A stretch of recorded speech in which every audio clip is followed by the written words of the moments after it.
अश्वत्थामा महाभारत का सबसे दुखद योद्धा। अश्वत्थामा महाभारत का सबसे रहस्यमयी और दुखद पात्र था। वह सही होते हुए भी अधर्म के साथ क्यों खड़ा रहा? आइए इस वीडियो में जानते हैं हम अश्वत्थामा की छोटी सी कहानी, उसका क्रोध, उसका श्राप और उससे मिलने वाली जीवन की सबसे बड़ी सीख। महाभारत में एक ऐसा योद्धा था जो वीर भी था, विद्वान भी, जिसके पास दिव्य अस्त्र थे, लेकिन इतिहास ने उसे नायक नहीं, श्रापित योद्धा बना दिया। वह जानता था कि दुर्योधन अधर्म पर है, फिर भी उसने उसी का साथ दिया। आखिर क्यों? क्या अश्वत्थामा सिर्फ एक खलनायक था या परिस्थितियों का सबसे बड़ा शिकार? अश्वत्थामा महान गुरु द्रोणाचार्य का पुत्र, जन्म से ही उसके मस्तक पर एक दिव्य मणि थी जिससे उसे अद्भुत शक्तियां प्राप्त थी, लेकिन उसका बचपन वैभव में नहीं बीता। गरीबी इतनी थी कि एक दिन छोटे अश्वत्थामा ने दूध मांगा और उसकी मां ने आटे को पानी में घोलकर उसे दूध बता दिया। उस दिन द्रोणाचार्य का हृदय टूट गया और यहीं से शुरू हुआ अपमान, और उसी अपमान ने द्रोण को हस्तिनापुर पहुंचा दिया। दुर्योधन ने द्रोणाचार्य को सम्मान दिया, राजसी जीवन दिया, और यही कारण था कि अश्वत्थामा के मन में दुर्योधन के प्रति गहरी निष्ठा पैदा हुई।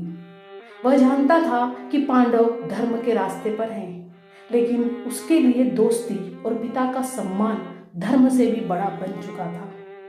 कई बार इंसान गलत व्यक्ति का साथ नहीं देता, वह उस एहसान का साथ देता है जिसने उसे टूटने से बचाया था। कुरुक्षेत्र का युद्ध बढ़ता गया और फिर वह क्षण आया जिसने अश्वत्थामा को अंदर से तोड़ दिया। वो था द्रोणाचार्य की मृत्यु। जब उसे पता चला कि उसके पिता छल से मारे गए तो उसके भीतर बदले की आग भड़क उठी। क्रोध इंसान से सोचने की शक्ति छीन लेता है, और उसी क्रोध में अश्वत्थामा ने वह पाप किया जो इतिहास कभी माफ नहीं कर पाएगा। जी हाँ, रात के अंधेरे में उसने सोते हुए पांडवों के पुत्रों की हत्या कर दी। जो एक योद्धा कभी नहीं करता, सोते हुए निर्दोष बच्चों का वध। यह युद्ध नहीं था, यह प्रतिशोध का पागलपन था, और यही वह क्षण था जहां उसकी सारी शक्ति उसका सबसे बड़ा श्राप बन गई। जब श्री कृष्ण को यह पता चला तो उन्होंने अश्वत्थामा को श्राप दे दिया।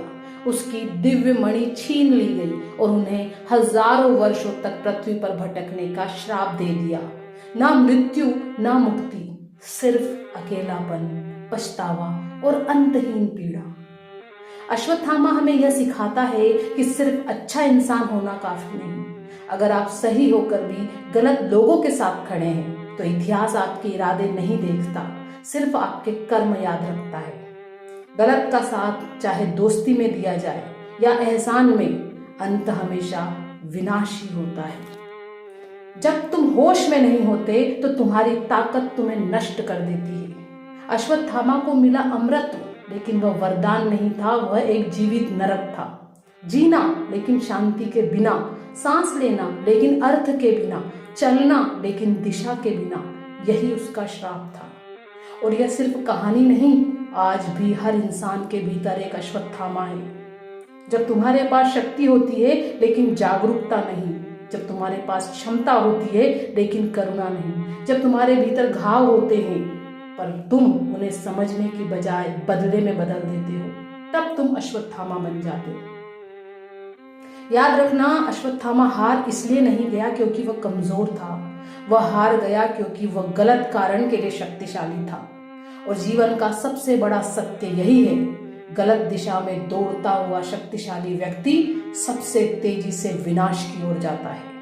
इसलिए सावधान रहो, अपनी शक्ति से नहीं, अपने भीतर के उस अंधे क्रोध से जो तुम्हें यह विश्वास दिलाता है, बार बार यह विश्वास दिलाता है कि तुम सही हो, क्योंकि उसी क्षण तुम्हारा पतन शुरू हो जाता है। बुराई हमेशा रहेगी, इसलिए अश्वत्थामा को अनंत काल तक जिंदा रहने का श्राप मिला। शक्ति अगर जागरूकता के बिना हो तो वह आशीर्वाद नहीं, श्राप बन जाती है। महाभारत खत्म हो गई, लेकिन अश्वत्थामा आज भी जिंदा है, हर उस इंसान के भीतर जो सच जानकर भी चुप रहता है। धर्म का साथ देना कठिन हो सकता है, लेकिन अधर्म का परिणाम हमेशा विनाश होता है, हमेशा विनाश होता है। धन्यवाद। यदि आपको ये वीडियो पसंद आया है तो इसे लाइक करें, शेयर करें और सब्सक्राइब करें।